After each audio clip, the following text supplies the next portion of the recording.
The advocates in this room have responded to over 18,000 calls to the helpline in the last year. We should thank them all. Victim advocates, survivors, and legislators gathered at the State House on Thursday to raise awareness of the work to end domestic violence and to honor the victims of domestic violence homicides in Maine. The event was hosted by the Maine Coalition to End Domestic Violence.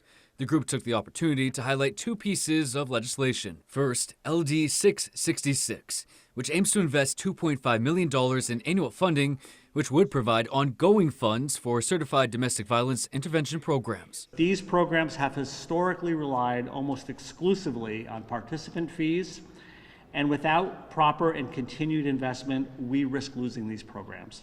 And LD 875, which would increase funding for essential services for victims of domestic violence by $4 million annually. Funding for domestic violence services is homicide prevention. It is ultimately cost savings, and it is a moral responsibility our state has to come to the most vulnerable in our communities. According to the latest biennial report of the Maine Domestic Abuse Homicide Review Panel, more than half of the state's homicides last year were due to domestic abuse.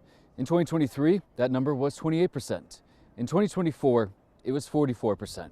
Maine's budget priorities must reflect our commitment to building a safer and more equitable community for us all. On a cold November night 18 years ago, I barely escaped domestic violence, running from my home barefoot with the baby. 18 years ago, I stood in this very building to stand before the Appropriations Committee and plead lawmakers not to cut funding to domestic violence services. Coming full circle today, I stand before you again.